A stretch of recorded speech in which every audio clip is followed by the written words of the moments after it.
नमस्कार। मैं डॉक्टर घनश्याम लाल भारद्वाज उपस्थित हूँ आज कक्षा छठवीं की रुचरा भाग 1 के पाठ 10 कृषिका कर्मवीराः को लेकर। कृषिकाः कर्मवीराः। कृषिकाः अर्थात किसान, यह कृषिक शब्द का बहुवचन है। और कर्मवीराः कर्मवीर, यह कर्मवीर शब्द का बहुवचन है। इसका अर्थ होता है किसान लोग कर्मवीराः, कर्म करने में वीर होते हैं। यहाँ किसानों को वीर बताया गया है। किसान वीर क्यों होते हैं बच्चों? आपके मन में यह प्रश्न आ रहा होगा। किसान इसलिए वीर होते हैं कि वो वीरों की तरह ठंडी, गर्मी, वर्षा आदि के कष्टों को सहन करते हुए हम सब के लिए अन्न पैदा करते हैं। आइए इस पाठ को पढ़ते हैं। पाठ का परिचय देखिए पहले। इस पाठ में अन्नदाता किसानों की कर्मठता व उनके संघर्षमय जीवन के विषय में बताया गया है। वे सर्दी, गर्मी, वर्षा के कष्टों को सहन करते हुए सबके लिए अन्न पैदा करते हैं। अधिक परिश्रम करने के बाद भी उन्हें निर्धनता का सामना करना पड़ता है। इस पाठ का सारांश इस प्रकार है। इस पाठ में बताया गया है कि कृषक लोग ही सच्चे कर्मवीर हैं। सर्दी हो या गर्मी, कृषक कठोर परिश्रम करते हैं। गर्मी में शरीर पसीने से लथपथ हो जाता है और सर्दी में उनका शरीर ठिठुरता रहता है, परंतु कृषक हल और कुदाल से खेत को जोतते रहते हैं। उनके पास घर, वस्त्र और भोजन की अच्छी व्यवस्था नहीं होती, फिर भी वे हमें अन्न, दूध एवं फल, सब्जी आदि देते रहते हैं। अतः किसान ही सच्चे कर्मवीर हैं। यह पाठ का सारांश है। अब आइए, यह पाठ श्लोकात्मक है। श्लोक नंबर 1 देखते हैं। सूर्यः तपतु मेघा वा वर्षन्तु विपुलं जलम, कृषिका कृषिको नित्यं शीतकालेऽपि कर्मठौ। यहाँ हम शब्दार्थ देखेंगे हर शब्द का। पहले सूर्य यानी सूरज, तपतु मानी तपे, उनकी इच्छा के विरुद्ध भले ही सूर्य तपे जोर से। मेघा बा मानी अथवा, मेघा मानी बादल, वर्षंतु बरसें। बादल क्या बरसाएं? तो विपुलम जलम, तो बादल विपुलम जलम, बहुत ज्यादा पानी बरसाएं। लेकिन इनकी परवाह किए बिना कृषिका मानी किसान की पत्नी और कृषिको मानी किसान, ये दोनों नित्यम मानी प्रतिदिन, शीतकाले अपि, शीतकाल में अपि मानी भी, कर्मठौ कर्मठ रहते हैं, अपने कर्म में लगे रहते हैं। ये श्लोक के शब्दों का शब्दार्थ हुआ। अब इसका अन्वय देखिए आप। अन्वय क्या है? इसको इंग्लिश में प्रोज ऑर्डर बोलेंगे।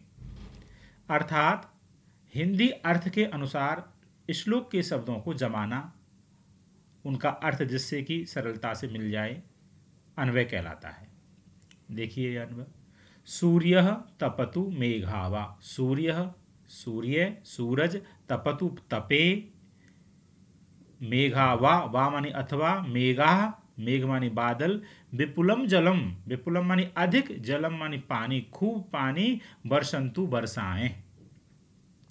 लेकिन कृषिका किसान की पत्नी, कृषकः च और किसान, ये दोनों प्राणी शीतकाले अपि, शीतकाल में भी, ठंडी के दिनों में भी, नित्यम हमेशा, कर्मठौ भवतः कर्म करते हुए रहते हैं, कर्मठ होते हैं। इस श्लोक का हिंदी अनुवाद इस प्रकार है।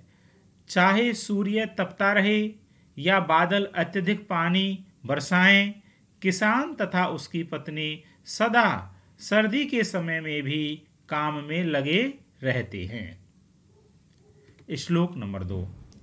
ग्रीष्मे शरीरं सस्वेदं, शीते कंपमयं सदा, हलेन च कुदालेन तौ तो क्षेत्राणि कर्षतः। ग्रीष्मे, अर्थ देखिए, ग्रीष्मे यानी गर्मी में, शरीरम उनका शरीर, सस्वेदम स माने सहित, स्वेदम माने पसीना, यानी पसीनों के सहित होता है, अर्थात पसीनों से लथपथ रहता है। और शीते, ग्रीष्म का अपोजिट है शीते, ठंडी में। कंपमयम सदा, सदा माने हमेशा उनका शरीर कंपमयम कांपता रहता है। ये उनका शरीर कांपता क्यों है? वस्त्र के अभाव में और पानी में खड़े होकर के वो खेती का काम करते रहते हैं, इसलिए उनका शरीर कांपता रहता है। हलेन च कुदालेन, च मानी और, हल से, और कुदालेन मानी कुदाल से। तऊ मानी वो दोनों पति पत्नी, तू मानी तो, क्षेत्राणि कर्षत खेतों को जोतते रहते हैं। अन्वय देखिए इसका। ग्रीष्मे शरीरम सदा सस्वेदम, ग्रीष्म ऋतु में उनका शरीर सदा हमेशा सस्वेदम माने पसीनों से लथपथ, शीते च अर्थात और, शीते मानी ठंडी में, कंपमयम भवती कांपता हुआ रहता है, उनका शरीर ठंडी से कांपता रहता है। तथापि यानी फिर भी, ये जो कोष्ठक में मैंने शब्द लिखे हैं बच्चों, ये बात को कनेक्ट करने के लिए, जोड़ने के लिए अव्यय शब्दों का प्रयोग किया जाता है। अव्यय हैं ये। तथापि फिर भी, तऊ मानी वो दोनों, तू मानी तो, हलेन कुदालेन च हल से और कुदाल से, कुदाली से, क्षेत्राणि कर्षतः वो खेतों को, क्षेत्राणि यानी खेतों को, कर्षतः जोतते रहते हैं। हिंदी अनुवाद देख सकते हैं। गर्मी में शरीर हमेशा पसीने से भरा हुआ होता है और ठंड में उनका शरीर कांपता रहता है, किंतु फिर भी वे दोनों पति और पत्नी हल से अथवा कुदाल से खेतों को जोतते रहते हैं। श्लोक नंबर 3। पादयोर्न पदत्राणे शरीरे वसनानिनो, निर्धनम जीवनम कष्टम सुखम दूरे ही तिष्ठति। शब्दों का अर्थ देखिए। पादयोह, यह पाद शब्द का षष्ठी विभक्ति और सप्तमी विभक्ति के द्विवचन में पादयोह बनता है, तो यहां सप्तमी का द्विवचन है। पादयोह माने पैरों में, उनके दोनों पैरों में, न मानी नहीं होता क्या? पदत्राणे, पदत्राण कहते हैं जूते को, तो ये उसका द्विवचन है। जूते नहीं होते, उनके पैरों में जूते नहीं होते। और शरीरे, और उनके शरीर पर, वसनानि नो, नो मानी नहीं, वसनानि अच्छे कपड़े भी नहीं होते। निर्धनम जीवनम, उनका जीवन निर्धनम निर्धनता युक्त होता है। और कष्टम, उनको कष्ट मिलता है। सुखम दूरे ही तिष्ठति, ही अर्थात निश्चित रूप से, सुखम सुख तो उनसे, दूरे ही तिष्ठति दूर ही रहता है, वो कष्ट ज्यादा पाते हैं। इस श्लोक का अन्वय देखिए। पादयोः पदत्राणे न स्तः, पादयोः माने दोनों पैरों में, पदत्राणे माने जूते, न स्तः नहीं हैं। शरीरे वसनानि न संति, और उनके शरीर पर, वसनानि यानी वस्त्राणि, वस्त्र भी, न संति नहीं हैं, अर्थात अच्छे वस्त्र नहीं होते। और निर्धनम जीवनम, उनका जीवन निर्धनता युक्त होता है, गरीबी से परिपूर्ण होता है। वो जीवन उनको कष्टम ददाति, कष्ट देता है, फिर भी वो हमको, हमारे लिए अन्न पैदा करते हैं। और सुखम दूरे ही तिष्ठति, और सुख तो उनसे दूर ही तिष्ठति रहता है, अर्थात जीवन में ज़्यादातर दुख ही उनको प्राप्त होता है। इसका अनुवाद इस प्रकार है। उनके पैरों में जूते और शरीर पर कपड़े नहीं होते हैं, उनका जीवन निर्धन व कष्टमय है, तथा सुख सदा उनसे दूर ही रहता है। चौथा श्लोक देखिए। गृहं जीर्णं न वर्षासु वृष्टिं वारयितुं क्षमं, तथापि कर्मवीरत्वं कृषिकाणां न नश्यति। गृहम अर्थात घर, जीर्णम उनका घर जीर्ण होता है, टूटा फूटा। जो वर्षासु, न वर्षा में नहीं, अर्थात न माने नहीं, वर्षासु माने वर्षा में, वृष्टिम बारयितुम, वर्षा का मतलब है वर्षा काल में, और वृष्टिम बारयितुम माने असली वर्षा को, जल को, बारयितुम क्षमम न, बारयितुम माने रोकने में, क्षमम माने योग्य, नहीं होता। उनका घर वर्षा ऋतु में बारिश के पानी को रोकने में सक्षम नहीं होता। तथापि तथापि मानी फिर भी कर्म वीरत्वम, उनके कर्म की वीरता, कृषिकाणाम उन किसानों की न नश्यति, वो अपने कर्म को करते रहते हैं, उनकी वीरता कर्मठता कभी नष्ट नहीं होती इन दुखों के बावजूद। इसका अन्वय देखिए, जीर्णम गृहम, उनका घर जीर्ण शीर्ण होता है यानी टूटा फूटा होता है।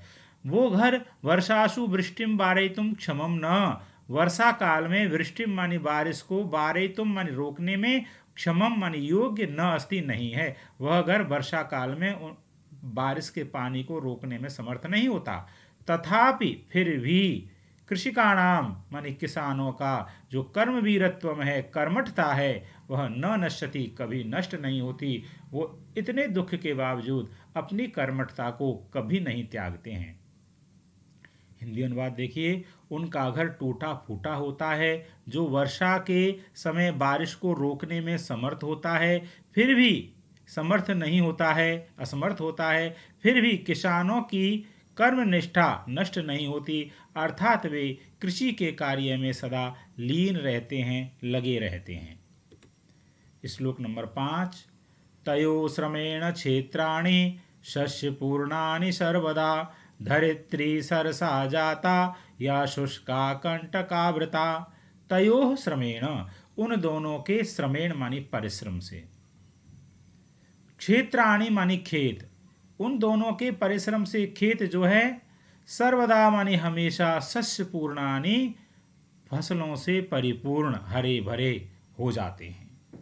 धरित्री यानी पृथ्वी, सरसा जाता रसवती हो जाती है यानी हरियाली से परिपूर्ण हो जाती है, या मानी जो पृथ्वी शुष्का, जो कभी सूखी थी और कंटकावृता कांटों से घिरी हुई थी, वो भी रसपूर्ण हो जाती है, हरी भरी हो जाती है। इसका अन्वय देखिए, तयोः श्रमेण, तयोः मानी उन दोनों के, अर्थात किसान और किसान की पत्नी के, श्रमेण मानी परिश्रम से, मेहनत से, क्षेत्राणि मानी खेत, सर्वदा हमेशा, शस्य पूर्णानि भवन्ति फसलों से परिपूर्ण हो जाते हैं, यानी वो कई प्रकार की फसलें पैदा कर देते हैं। या धरित्री, और जो पृथ्वी, धरित्री यानी पृथ्वी, शुष्का कंटकावृता सूखी और कांटों से घिरी हुई होती है, च आसीत मानी थी, सा अपि वो पृथ्वी भी आज, सरसा जाता रसवती हो गई है, हरी भरी हो गई है। इसका हिंदी अनुवाद देखिए, उन दोनों किसान और उसकी पत्नी के परिश्रम से खेत सदा फसलों से हरे भरे रहते हैं। धरित्री मानी पृथ्वी, जो पहले सूखी और कांटों से भरी थी, अब वो उनकी मेहनत से हरी भरी हो गई है। श्लोक नंबर 6, शाकमन्नं फलं दुग्धं दत्वा सर्वेभ्य एव तौ, क्षुधातृषाकुलौ नित्यं विचित्रौ जनपालकौ। शाकम माने सब्जी, अन्नम अन्न भोज्य पदार्थ, फलम फल, दुग्धम दूध, दत्वा माने दे करके, ये सब चीज दे करके, किसको देते हैं, सर्वेभ्य, सर्वेभ्य दत्वा सभी को दे करके, एव मानी ही, तौ मानी वो दोनों, फिर भी क्षुधा मानी भूख और तृषा मानी प्यास से, आकुलौ व्याकुल, वो क्षुधा भूख और तृषा प्यास, भूख और प्यास से खुद आकुल रहते हैं, व्याकुल रहते हैं। नित्यम हमेशा, तो विचित्रौ जनपालकौ, इसलिए इन जलपालकों को, इन लोगों को, जो लोगों का पालन करने वाले होते हैं, इनको विचित्रौ, विचित्र कहा गया है, यानी कि ये एक अनोखे जनपालक हैं, लोगों का भरण पोषण करने वाले लोग हैं। इसका अन्वय देखिए, तौ माने वो दोनों, सर्वेभ्य सभी के लिए, एव माने ही, शाकम अन्नम, शाकम माने सब्जी और अन्नम माने अन्न भोजन, फल दुग्धम च और दूध, दत्वा माने दे करके, अपि माने भी, नित्यम दूसरों को दे करके भी, यानी इनके पास ये सब उपलब्ध होता है, फिर भी नित्यम क्षुधा तृषाकुलौ, भूख और प्यास से वो आकुल अर्थात व्याकुल, भवत माने होते हैं, रहते हैं, अर्थात त्यागपूर्ण जीवन जीते हैं। तो इसलिए तौ माने वो दोनों किसान और किसान की पत्नी विचित्रौ जनपालकौ, विचित्र प्रकार के अर्थात अनोखे जनपालकौ, लोगों का हम सब का पालन करने वाले पालक स्तः मानी हैं। हिंदी अनुवाद देखिए, वे दोनों किसान और उसकी पत्नी सभी के लिए सब्जी, अन्न, फल, दूध आदि देते हैं, लेकिन स्वयं भूख प्यास से व्याकुल रहते हैं। अतः वे दोनों अनोखे जनपालक हैं जो कि खुद त्याग करके सबका पेट भरते हैं। बच्चों, ये पाठ पूरा हुआ। इस पाठ में प्रयुक्त कठिन शब्दों का ये शब्दार्थ दे रखा है। कुछ शब्दों के इसमें संधि विच्छेद भी हैं। आप इन्हें देखेंगे, याद करेंगे, इससे आपको ये पाठ और सरल हो जाएगा। आपका बहुत बहुत धन्यवाद। जिन छात्रों ने अभी तक इस चैनल को सब्सक्राइब नहीं किया है, सभी सब्सक्राइब करें और बेल आइकन को अवश्य दबाएं। Thank you.